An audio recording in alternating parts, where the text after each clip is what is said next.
250 gram ಬರುತ್ತೆ ಒಂದು box. ಅದಕ್ಕೆ ಈ ಎಕ್ಸ್ಪೋನಸ್ ಬರುತ್ತಲ್ವಾ 8.5 ml ಕಾಲ್ ಕೆಜಿ ಇದಕ್ಕೆ ಪೇಸ್ಟ್ ಬರುತ್ತೆ. ಅದಕ್ಕೆ 8.5 ml ಎಕ್ಸ್ಪೋನಸ್ ಮಿಕ್ಸ್ ಮಾಡ್ಬಿಟ್ಟು ನಮ್ಗೆ ಸಾಲಿಂದ ಸಾಲಿಗೆ 10 ಅಡಿ ಗ್ಯಾಪ್ ಅಲ್ಲಿ ಗಿಡದಿಂದ ಗಿಡಕ್ಕೆ 7 ಅಡಿ ಕಾಂಡದ ಮೇಲೆ ಅದನ್ನ ಸ್ವಲ್ಪ ಪೇಸ್ಟ್ ಮಾಡ್ಕೊಂಡ್ರೆ ಅಷ್ಟೇ ನಿಮ್ಗೆ ಟೂಟ ಬರುತ್ತಲ್ಲ, ಟೊಮಾಟೊ ಬರೋ ಊಜಿ ಟೂಟ ಎರಡುನು ಅದ್ರ ಮೇಲೆ ಬಂದು ಕುತ್ಕೊಂಡು ಅಲ್ಲೇ ಸತ್ತೋಗೋದು ಸರ್. ಅಲ್ಲೇ ನಮ್ಗೆ ಇದು ಈಗ ಬರ್ತಾ ಇರೋ ಗ್ರೋತಿಂಗ್ ಬಂದ್ಬಿಟ್ರೆ 5 ಅಡಿ ಆರಾಮಾಗಿ ಬೆಳೆಯುತ್ತೆ ಸರ್. ಇದು 5 ಅಡಿ ಬರುತ್ತೆ. ಆವಾಗ ನಿಮ್ಗೆ 1000 ಬಾಕ್ಸ್ಗಳು ಯಾವ ಲೆಕ್ಕ ಆಟೋಮೆಟಿಕ್ ಆಗಿ ಬರುತ್ತೆ ಅಲ್ವಾ ಸರ್? ಸರ್ ಈಗ ಟೊಮಾಟೋದಲ್ಲಿ ಲಾಸ್ ಆಗುತ್ತೆ ಅಂತ 13,000 ಸಸಿ ನಾಟಿ ಮಾಡಿದೀನಿ. ಇದು 13,000ಕ್ಕೂ ನಮ್ಗೆ 1,30,000 ಬಂದಿದೆ ಎಲ್ಲ ಟೋಟಲ್ ಇಲ್ಲ ಸರ್. ಯಾಕಂದ್ರೆ ಇದು ಕಡ್ಡಿ ಮನೆ ಹಳೇದಾಗಿತ್ತು ಅಂತ ಹೇಳ್ಬಿಟ್ಟು ಮತ್ತೆ ತೆಗಿಸ್ಬಿಟ್ಟು ಕ್ಲೀನ್ ಕೆಳಗಡೆ ಚೂಪ್ ಮಾಡಿ ಮತ್ತೆ ಹಾಕಿರೋದು. ಮತ್ತೆ ಚೂಪ್ ಮಾಡಿ ಅದೇ ಕಡ್ಡಿನ ಚೂಪ್ ಮಾಡಿ, ಯಾಕಂದ್ರೆ ಬೆಳೆ ಚೆನ್ನಾಗಿ ಬರ್ತಾ ಇತ್ತಲ್ಲ. ಇದು ಬೆಳೆ ಬರೋ ಸ್ಟೇಜ್ಗೆ ಮುಂಗಾರು ಬರುತ್ತೆ, ಹಾಗೆಲ್ಲ ಬಿದ್ದೋಗುತ್ತೆ. ನಮಸ್ಕಾರ ನಮ್ಮ ವೀಕ್ಷಕರಿಗೆಲ್ಲ ನಮ್ಮ ಚಾನಲ್ಗೆ ಸ್ವಾಗತ. ನಮ್ಗೇನ್ರಿ ಇನ್ಫಾರ್ಮೇಶನ್ ಕೊಡೋರಿದ್ರೆ ಯುವ ರೈತರು ಶ್ರೀನಾಥ್ ಸರ್ ಅಂತಿದ್ರೆ, ಆ ರೀತಿ ಇನ್ಫಾರ್ಮ್ ಕೊಡೋರು ಮುಂದೆ ಬಂದ್ರೆ ನಮ್ಮ ವೀಕ್ಷಕರಿಗೋಸ್ಕರ ಇನ್ನಷ್ಟೆಲ್ಲ 100ರಷ್ಟು ವರ್ಷಗಳಾದ್ರೂ ಇನ್ಫಾರ್ಮೇಶನ್ ಕೊಡ್ತಾನೆ ಇರ್ತೀವಿ. ಯಾಕೆ ಸುಮಾರು ಜನ ಫಾರ್ಮರ್ಸ್ ಇನ್ಫಾರ್ಮೇಶನ್ ಕೊಡೋದು ಒಪ್ಕೊಳೋದಿಲ್ಲ. ಕೆಲವರು ಫಾರ್ಮರ್ಸ್ ಮುಂದೆ ಬಂದು ನಮ್ಗೆ ಇನ್ಫಾರ್ಮೇಶನ್ ಕೊಡ್ತಾರೆ ಅಂದ್ರೆ ನಮ್ಮ ರೈತರಿಗೆ ಶೇರ್ ಮಾಡ್ಕೊಳ್ಳೋದಕ್ಕೆ ಇದಕ್ಕಿಂತ ನಮಗೆ ಖುಷಿ ಏನಿರುತ್ತೆ ಅಲ್ವಾ ಸರ್? ಸರ್ ನಮಸ್ಕಾರ ಸರ್. ನಮಸ್ಕಾರ ಸರ್. ನಿಮ್ಮ ಮತ್ತೊಂದು ವಿಡಿಯೋಗೆ ಸ್ವಾಗತ ಸರ್. ನಿಮ್ ತೋಟಕ್ಕೆ ಬಂದು ನಿಮ್ಗೆ ಸ್ವಾಗತ ಅಂತ ಹೇಳ್ತಾ ಇದೀನಿ. ಈ ಟೊಮೊಟೊ ಬಗ್ಗೆ ಸರ್ ನಮ್ಗೆ ಇನ್ಫಾರ್ಮೇಶನ್ ಕೊಡ್ಬೇಕು ಸರ್. ಸರ್ ನಮಸ್ಕಾರ ಸರ್. ನಮ್ಮ ಚಾನಲ್ಗೆ ಮತ್ತೊಮ್ಮೆ ಸ್ವಾಗತ. ಅದ್ಭುತವಾದ ವಿಡಿಯೋ ಒಂದು ಕೊಟ್ಟಿದ್ರಿ ಬ್ರಿಂಜಾಲ್ದು. ಈಗ ಸರ್ ಟೊಮೊಟೊ ಕೃಷಿಗೆ ಬನ್ನಿ ಸರ್. ಟೊಮೊಟೊ ಕೃಷಿ ಬಗ್ಗೆ ಸ್ವಲ್ಪ ಇನ್ಫಾರ್ಮೇಶನ್. ನಾವು ಟೊಮೊಟೊ ಮಾಡಿ ತುಂಬಾ ವರ್ಷಗಳಾಗಿತ್ತು. ಮೊದ್ಲು ಮಾಡ್ತಾ ಇದ್ವಿ, ಬಿಟ್ಬಿಟ್ಟಿದ್ವಿ. ಈಗ ನೋಡ ಅಂತ ಹೇಳ್ಬಿಟ್ಟು ಎಲ್ಲ ಪೇಪರ್ ಎಲ್ಲ ಚೆನ್ನಾಗಿತ್ತು. ಇದಕ್ಕೆ ಮೊದ್ಲು ಮೆಡಿಸಿನ್ ಮಾಡಿದ್ವಿ, ಮೆಡಿಸಿನ್ ಸೌತೆ. ಸರ್ ಮೆಡಿಸಿನ್ ಸೌತೆ ಆದ್ಮೇಲೆ ಎರಡನೇ ಬೆಳೆ ಆದ್ಮೇಲೆ ಸೆಕೆಂಡ್ ಬೆಡ್ ಅಲ್ಲಿ ನಾಟಿ ಮಾಡಿರೋದು. ವೆರೈಟಿ ಬಂದ್ಬಿಟ್ಟು ಸಾಹು ಅಂತ ಹೇಳ್ಬಿಟ್ಟು. ಸರ್ ನಿಜವಾಗ್ಲೂ ಇದು ಸೆಕೆಂಡ್ ಬೆಡ್ ಅಲ್ಲಿ ಮಾಡಿರೋ ಬೆಳೆನ ಸರ್? ಯಾಕಂದ್ರೆ ನೋಡಿ ಅದ್ಭುತವಾಗಿದೆ ಸರ್. ಒಂದೊಂದು ಅಂಬು ನೋಡ್ಬೋದು ಸರ್. ಬಳ್ಳಿ ಬುಡದಿಂದ ಆಲ್ಮೋಸ್ಟ್ 3 ಅಡಿ ಮೇಲ್ಗಡೆ ಬಂದಿದೆ ಸರ್. ಬೆಡ್ ಪ್ರಿಪರೇಷನ್ಗೆ ಅಂದ್ರೆ ಸೌತೆ ಆದ್ಮೇಲೆ ಸರ್ ಬೆಡ್ಗೆ ಏನಾದ್ರು ಗೊಬ್ಬರ ಕೊಟ್ಟಿದ್ರೆ? ಸರಿ ಸರ್, ನಾನು ಸೌತೆಗೆ ಎಲ್ಲ ಕೊಟ್ಟಿದೆ. ಮೊದ್ಲು ಏನ್ ಕೊಡ್ಬೇಕೆಲ್ಲ ಸೌತೆ ಕೊಟ್ಟಿದೆ. ಮತ್ತೆ ಇದು ನಾಟಿ ಮಾಡಿದಾಗ 27 ದಿವಸ ನಾಟಿ ಮಾಡಿದ್ದು. ರೆಕಮೆಂಡ್ ಮಾಡಿದ್ರು, ನೀವು ಮಾಡಿ ನೋಡಿ ಅಂತಿಲ್ಲ, ಅದು ಕೊಟ್ರೆ ರೋಗ ಬರುತ್ತೆ ಅದು ಇದು ಅಂತ ಹೇಳಿದ್ರು. ನಾನೇ ಟ್ರಯಲ್ ಮಾಡ್ಬೇಕು ಅಂತ ಹೇಳ್ಬಿಟ್ಟಿದೆ. 3 ಸಾರಿ ಡ್ರಿಂಚ್ ಮಾಡಿಸಿದ್ದೆ ಸರ್. ಇದುವರೆಗೆ ಇನ್ನು ಯಾವುದೇ ಮೂಟೆ ಗೊಬ್ಬರ ಏನು ಕೊಟ್ಟಿಲ್ಲ. ಈ ಡ್ರಿಪ್ ಗೊಬ್ಬರ ಏನು ಕೊಟ್ಟೇ ಇಲ್ಲ. ಈಗ ಕೊಟ್ಟಿರೋದು 3 ಸಾರಿ ಹೇಳೋದ್ರಿಂದ ನಾವು ಕಂಪ್ನಿಗೆ ಪ್ರಮೋಷನ್ ಮಾಡಿದ ರೀತಿ ಕೇಳಿಸುತ್ತೆ ಇವಾಗ ನಮ್ಮ. ಯಾಕಂದ್ರೆ ಈಗ ನಾವು ಯೂಸ್ ಮಾಡಿದೀವಿ, ನಿಜ ಹೇಳ್ಬೇಕು. ನಾವು ಇದು ನಮ್ಮ ಕಣ್ಮುಂದೆ ಇದೆ ಅಲ್ವಾ, ಅದರಿಂದ ಸುಮ್ನೆ ಯಾಕೆ ನಾವು ಇವಾಗ ನೋಡೋಣ, ಆರ್ಗ್ಯಾನಿಕ್ ಕೃಷಿ ಮಾಡ್ಬೇಕನ್ನೋ ಮನ್ಸಲ್ಲಿ ಇತ್ತು. ನೋಡಿ ಇದನ್ನೇ ಕಂಟಿನ್ಯೂ ಮಾಡೋಣ ಅಂತ ಹೇಳ್ಬಿಟ್ಟು ಅದಕ್ಕೂ ಅಷ್ಟೇ ಸರ್. ಆ ಸೋರೆ ಗಿಡಕ್ಕೆ ಇದುವರೆಗೂ ಒಂದು ಔಷಧಿ ಆಗ್ಲಿ ಏನು ನ್ಯಾಚುರಲ್ ಏನ್ ಬಂದಿದೆ ಅದನ್ನೇ ಕಟ್ ಮಾಡ್ತಾ ಇರೋದು ಕಾಯಿ. ಇದೊಂದು ಪೆಸ್ಟಿಸೈಡ್ ಯಾವ್ದು ಸ್ಪ್ರೇ ಮಾಡಿಲ್ಲ. ಅದಕ್ಕೂ ಇನ್ಫಾರ್ಮೇಶನ್ ಕೊಡೋದು ಸರ್ ನೆಕ್ಸ್ಟ್ ಇದು ಮುಗಿದ ತಕ್ಷಣ. ಯಾಕೆಂದ್ರೆ ನಿಮ್ಮಂತ ಯುವ ರೈತರು ಯಾವ ರೀತಿ ಪ್ರೋಗ್ರೆಸಿವ್ ಆಗಿ ಇದ್ ಮಾಡ್ತಿರೋ ಕೃಷಿ ಅನ್ನೋದೇ ತಿಳಿಯೋದೇ ನಮ್ಮ ಚಾನಲ್ ನ ಉದ್ದೇಶ ಸರ್. ಈಗ ತಳಿ ಆಯ್ಕೆ ಸರ್ ಯಾವ್ದು ಮಾಡಿದಾರೆ ಸರ್? ಇದು ಸರಿ, ಸಾಹು ಅಂತ. ಸಾಹು ಹೈಬ್ರಿಡ್ ನಾಟಿ ಸರ್? ನಾಟಿನ ಅಲ್ವಾ? ಸಾಹು ಬಾಹು ಅಂದ್ರೆ ಇದ್ರಲ್ಲಿ ಹೈಬ್ರಿಡ್ ಅಂದ್ರೆ ಯಾವ್ದು ಬರುತ್ತೆ ಸರ್ ಹೆಸರು? ಸರ್ ಇದ್ರೆ ಇಲ್ಲ, ಇವ್ರದ್ದು ಇನ್ನೊಂದು ಬಾಹು ಅಂತ ಸಿಂಜೆಂಟ್ ಅವ್ರದ್ದು. ಇದನ್ನು ಸಿಂಜೆಂಟ್ ಅವ್ರದ್ದಲ್ವಾ? ಇದು ತುಂಬಾ ಹಳೆಯಿಂದ ತುಂಬಾ ದಿವಸದಿಂದ ಇದೆ. ಈಗ ಹೊಸದಾಗಿ ಇವರೇ ಸಮ್ಮರ್ ವೆರೈಟಿಗೆ ವೈರಸ್ ಬರಲ್ಲ ಅಂತ ಹೇಳ್ಬಿಟ್ಟು ಬಾಹು ಕೊಟ್ಟಿದ್ದಾರೆ ಸರ್. ವೈರಸ್ ಫ್ರೀನಾ ಇದು? ವೈರಸ್ ಬರೋದಿಲ್ಲ ಇದರಲ್ಲಿ? ಇದು ಬರುತ್ತೆ ಸರ್, ಬರುತ್ತೆ. ಸಾಹು ಬರುತ್ತೆ. ನಾವು ಡಿಸೆಂಬರ್ ಅಲ್ಲಿ ನಾಟಿ ಮಾಡಿರೋದು. ಈಗ 42 ದಿವಸ ಆಗಿದೆ ಇವತ್ತಿಗೆ.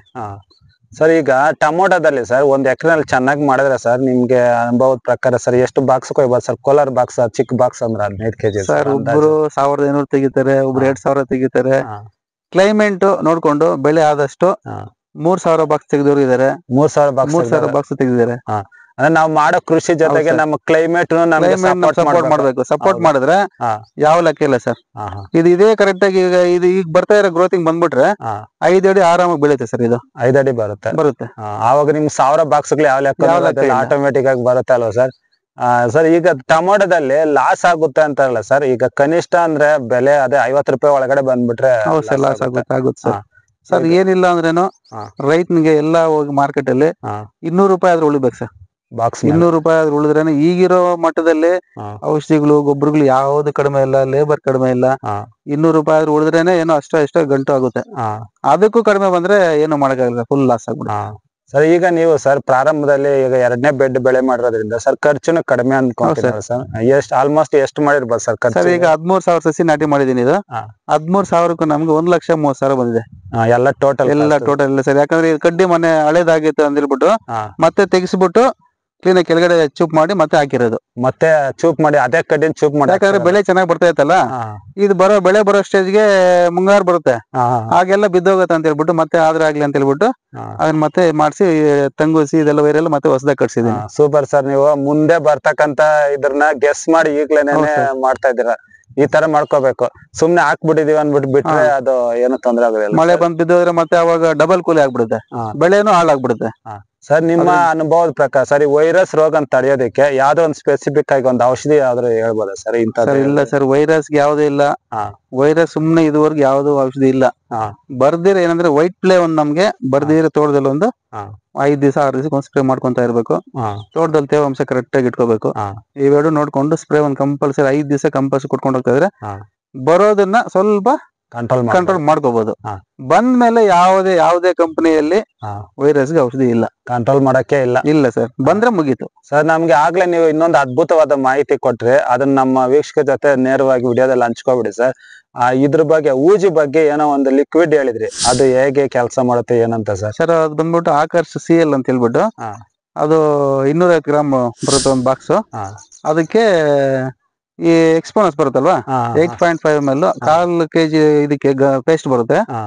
ಅದಕ್ಕೆ 8.5 ml ಎಕ್ಸ್ಪೋನಸ್ ಮಿಕ್ಸ್ ಮಾಡ್ಬಿಟ್ಟು ನಮ್ಗೆ ಸಾಲಿಂದ ಸಾಲಿಗೆ 10 ಅಡಿ ಗ್ಯಾಪ್ ಅಲ್ಲಿ ಗಿಡದಿಂದ ಗಿಡಕ್ಕೆ 7 ಅಡಿ ಕಾಂಡದ ಮೇಲೆ ಅದನ್ನ ಸ್ವಲ್ಪ ಪೇಸ್ಟ್ ಮಾಡ್ಕೊಂಡ್ರೆ ಅಷ್ಟೇ. ನಿಮ್ಗೆ ಟೂಟ ಬರುತ್ತಲ್ಲ, ಟೊಮೊಟೊ ಬರೋ ಊಜಿ ಟೂಟ ಎರಡುನು ಅದ್ರ ಮೇಲೆ ಬಂದು ಕುತ್ಕೊಂಡು ಅಲ್ಲೇ ಸತ್ತೋಗೋದು ಸರ್. ನಮ್ಗೆ ಟ್ಯಾಪ್ ಅವ್ರ ಕಟ್ಟೋದು ಅದು ಇದು ಏನು ಪ್ರಾಬ್ಲಮ್ ಇರಲ್ಲ. 10 ಸಾಲಿಗೆ 10 ಅಡಿಗೆ ಒಂದ್ ಕಡೆ 1 ಪಾಯಿಂಟ್ ನಾವು ಪೇಸ್ಟ್ ಮಾಡಿದ್ಮೇಲೆ 7 ಅಡಿ ಬಿಟ್ಟು ಮತ್ತೆ ಇನ್ನೊಂದು ಗಿಡದ ಮೇಲೆ ಪೇಸ್ಟ್ ಮಾಡ್ಬೇಕು.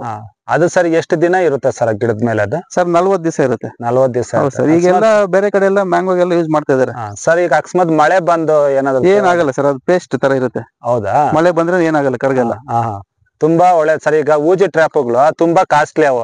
ಒಂದ್ ಎಕರೆಗೆ ಬಾರ್ಡರ್ ಅಲ್ಲಿ 4-5 ಹಾಕಿರ್ತಾರ ಅಷ್ಟೇ. ಇದು 1900 ರೂಪಾಯಿ 2000 ರೂಪಾಯಿ ಆಗುತ್ತೆ ಸರ್. ಇದು ಹೈದರಾಬಾದ್ ಕಂಪನಿ ಇದು. ನಾವ್ ಅಲ್ಲಿಂದ ಆನ್ಲೈನ್ ಪರ್ಚೇಸ್ ಮಾಡಿಸ್ಕೊಂಡಿದ್ದು.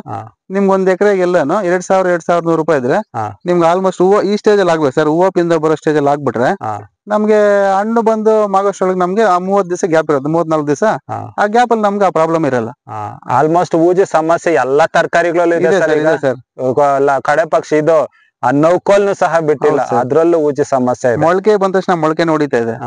ಅದ್ರಲ್ಲಿ ಈಗ ಎಲ್ಲಾ ಬೆಳೆಗೂ ಆಲ್ಮೋಸ್ಟ್ ಮಾಡ್ಬೋದು, ಎಲ್ಲಾ ಬೆಳೆ ಇದೆ ಸರ್. ಅದ್ರಲ್ಲಿ ಎರಡು ಇದಾವೆ. ಮ್ಯಾಂಗೋ ಫ್ರೂಟ್ಸ್ ಮಾಡೋದಿದೆ, ತರಕಾರಿಗಳು ಮಾಡೋದು ಇದೆ. ಅದನ್ನ ನಾವು ಬೇಕಾದ್ರೆ ನೋಡ್ತೀನಿ, ಲೇಬಲ್ ಇದೆ ನೋಡ್ತೀನಿ. ಅದನ್ನ ನಮ್ಮ ವೀಕ್ಷಕರ ಜೊತೆ ಶೇರ್ ಮಾಡ್ಕೊಂತೀನಿ ಸರ್. ಸರಿ ಸರ್. ಈಗ ಸರ್ ಟೊಮೊಟೊದಲ್ಲಿ ಲಾಸ್ಟ್ ಬರ್ಬೇಕಾದ್ರೆ ಸರ್ ಈಗ ಎಷ್ಟು ದಿನ ಆಗಿದೆ ಸರ್ ನಾಟಿ ಮಾಡಿದ್ವಿ? ಸರ್ ಇದು 42 ದಿವಸ ಆಗಿದೆ ಸರ್ ನಾಟಿ ಮಾಡಿ. 42 ದಿನಕ್ಕೆ ತುಂಬಾ ಚೆನ್ನಾಗಿದೆ ಸರ್. 1.5 ತಿಂಗಳಿಗೆ ಸರ್ ಅಲ್ವಾ? ಓಕೆ, ಎಕ್ಸಾಕ್ಟ್ ಆಗಿ 1.5 ತಿಂಗಳು. ಹೌದು ಸರ್. ಇದು ಸರಿ ಸರ್. ಇದರಲ್ಲಿ ಟೊಮೊಟೊ ಬಗ್ಗೆ ಮತ್ತಷ್ಟು ಮಾಹಿತಿಗಳು ನಮ್ಮ ಫಾರ್ಮರ್ಸ್ ಹೆಚ್ಚು ಕಡಿಮೆ ಟೊಮೊಟೊ ಕೃಷಿನಲ್ಲಿ ಗೊತ್ತೇ ಇರುತ್ತೆ. ಆದ್ರೂನು ಇದ್ರ ಬಗ್ಗೆ ಅಂದ್ರೆ ಊಜಿ ಟ್ರಾಪ್ ಗಮ್ ಬಗ್ಗೆ ಎಲ್ಲ ಮಾಹಿತಿ ಹಂಚ್ಕೊಂಡ್ರಿ. ತುಂಬಾ ಧನ್ಯವಾದಗಳು ಸರ್ ನಿಮ್ಮ ಮಾಹಿತಿಗಾಗಿ. ಇದೇ ತರ ಕೊಡ್ತಾ ಇರಿ. ನಮ್ಗೆ ಫಾರ್ಮರ್ಸ್ ಒಂದ್ ಬಾರಿ ನಮ್ಗೆ ಕನೆಕ್ಟ್ ಆದ್ರೆ ನಾವು ರೆಗ್ಯುಲರ್ ಆಗಿ ಅವ್ರ ಕನೆಕ್ಟ್ ಅಲ್ಲಿ ಫೋನ್ ಮಾಡಿಸ್ತಾ ಇರ್ತೀವಿ, ಯಾವಾಗ್ಲಾದ್ರೂ ಮತ್ತೊಂದು ವಿಡಿಯೋ ಕೊಡ್ತಾರೇನ ಅಂತ. ನೆಕ್ಸ್ಟ್ ಮತ್ತೊಂದು ವಿಡಿಯೋದಲ್ಲಿ ಅದ್ಭುತವಾದ ಮಾಹಿತಿಯೊಂದಿಗೆ ಬರೋಣ ಅಂತ ನಿರೀಕ್ಷೆ ಇಟ್ಕೊಂಡು ಇಲ್ಲಿಗೆ ವಿಡಿಯೋ ಕೊಟ್ಟಿದ್ದಕ್ಕೆ ನಮ್ಮ ಕಡೆಯಿಂದ ಚಾನಲ್ ಕಡೆಯಿಂದ ತುಂಬಾ ಧನ್ಯವಾದಗಳು ಸರ್. ನಮಸ್ಕಾರ.